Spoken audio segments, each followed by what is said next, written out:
Saya Ganesh Foreign Nadaraja cabar Perdana Menteri 9 iaitu Datuk Seri Ismail Sabri.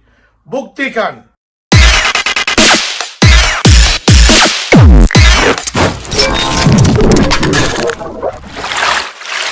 Salam bangsa Malaysia. Bolehkah kita bangsa Malaysia percaya Perdana Menteri yang ke-9 ini?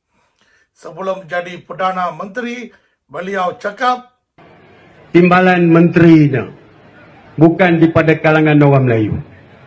Dah membuat kempen di sekolah-sekolah Tamil dan sebagainya supaya ramai di anak-anak daripada kaum India yang masuk belajar di MRC. Dulu saya jaga marah. Kita jaga. Ini untuk orang Melayu. Daripada segi peluang kemasukan itu dengan memberikan keistimewaan pada luar bandar. Kalau dulu 5A masuk, kita kata kurangkan sikit. 3A, 2B pun boleh untuk orang Melayu luar bandar dan sebagainya. Tetapi hari ini, apabila tujuan kita nak meramaikan orang Melayu, terutamanya orang miskin luar bandar, sekarang ini mereka nak buka lebih banyak peluang kepada kaum lain dan bukan kaum Melayu. Dan lepas jadi Perdana Menteri, beliau cakap seluruh keluarga Malaysia yang saya kasihi, kita adalah sebagai satu keluarga tanpa mengira agama, bangsa dan kaum. Setiap daripada anda adalah seperti keluarga saya sendiri, sama ada anak muda mahupun yang telah berusia. Kita diibaratkan saling melengkapi, umpama anggota tubuh yang saling memerlukan. Saya menginsafi kepayahan, kesengsaraan dan keperitan hidup yang mencengkam kita semua. Ada yang hilang mata pencarian, ada pula yang putus bekalan makanan dan bukan sedikit yang telah dibuang kerja. Saya memahami keringat dan nilai sesuap nasi kerana saya lahir dan membesar dalam keluarga anak petani yang susah. Oleh sebab itu saya sangat menghayati kepayahan dan keperitan hidup rakyat pada masa negara sedang menghadapi krisis ekonomi yang berpunca daripada wabak ini. jikalau Perdana Menteri yang ke-9 ialah Datuk Seri Ismail Sabri cakap kita adalah satu bangsa, satu keluarga tanpa mengira agama, bangsa dan kaum. Setiap kami rakyat bangsa Malaysia seperti keluarga dia sendiri. Betul kah? Kami bangsa Malaysia percaya kata-kata manis sebegini. Sebelum PRU 14, Tun M cakap yang sama kata-kata yang manis dan janji-janji yang manis. Akhirnya, seluruh bangsa Malaysia ditipu oleh orang tua yang berusia 96 tahun ini. Kami bangsa Malaysia tidak mahu jadi bodoh lagi dan tidak boleh senang ditipu oleh ahli-ahli politik, menteri-menteri dan Perdana Menteri.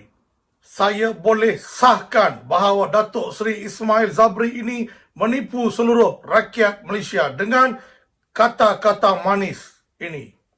Saya Ganesh Foreign Nadaraja cabar Perdana Menteri 9 iaitu Datuk Seri Ismail Sabri.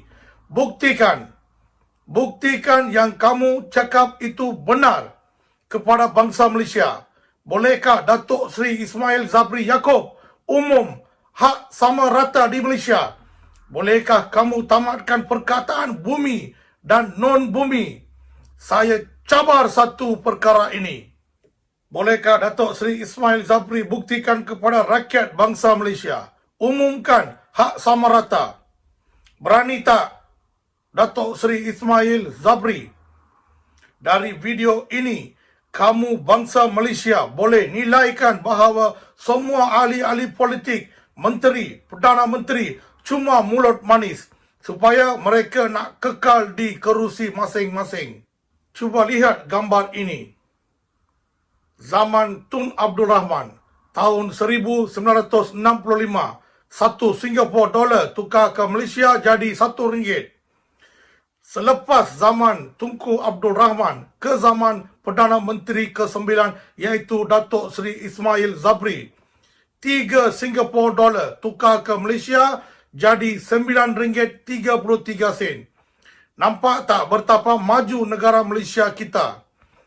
Negara Malaysia ini langsung tidak dihormati. Kamala Harris, US Vice President, sampai di Singapura. Berapa jauh beliau boleh sampai ke Malaysia dan ucapkan tahniah kepada Perdana Menteri yang ke-9 ini.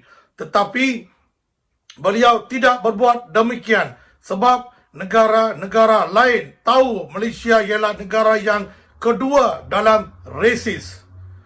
Sebelum ini, Singapura, Thailand dijemput oleh Amerika untuk pembangunan masa depan projek investment. Malaysia langsung tidak dilayani. Satu video tular di sosial media. Iklan ini akan membawa bersatu padu di kalangan rakyat Malaysia. Kononnya membawa unsur perkauman dan kemarahan di kalangan bukan Melayu. Setelah menonton iklan merdeka ini, terlintas di hati saya tentang apakah mesej yang hendak disampaikan oleh penerbit. Pada mulanya, lelaki itu berkata, apalah keleng ini, suka bergaduh. Kemudian dia kata, apalah Cina ini, dengan bukit. Seterusnya, lelaki itu kata, dahlah mabuk, langgar merata-rata. Seolah-olah orang Melayu tidak berbuat apa-apa digambarkan bangsa yang sangat baik. Pada peringkat akhir, anak itu menunjukkan lukisan kepada ibunya, tetapi dia memasamkan muka. Mengapa ibu itu berbuat demikian, kita tidak pasti. Jadi, iklan ini menggambarkan seolah-olah bangsa India dan China lah yang jahat di negara ini. Apabila menerbitkan sesuatu iklan untuk tontonan umum, tutur kata atau dialog haruslah diberi perhatian. Sebarang tutur kata yang menyingkung perasaan seseorang kaum perlu dihindarkan. Inilah kali pertama perkataan yang menghina sesuatu kaum disiarkan melalui iklan untuk tontonan umum sempena Hari Merdeka. Perkataan seumpamanya itu tidak wajar digunakan. Hal ini kerana pada hari ini generasi muda lebih tertarik dengan kata-kata negatif berbanding dengan pengajaran yang terkandung di dalamnya. Iklan tersebut seolah-olah memberikan publicity negatif tentang orang bukan Melayu. Harap pihak berkenaan mengaji semula penyiaran iklan merdeka ini.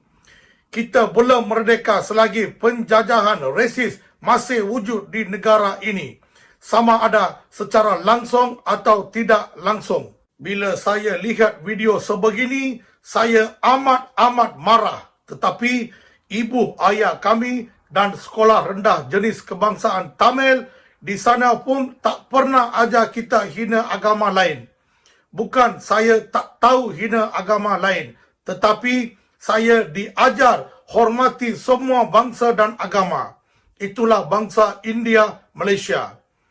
Dan terakhirnya, Datuk Seri Ismail Sabri, Perdana Menteri yang ke-9, adakah anda terima cabaran saya atau anda nak jadi seorang pengecut mulut manis sahaja? Tahun ini kita tidak akan kibarkan bendera Malaysia kerana resis. Gila kuasa. Kami bangsa Malaysia boikot merdeka. Boikot merdeka. Boikot merdeka. Kami tidak merayakan Hari Merdeka tahun ini. Salam satu Malaysia.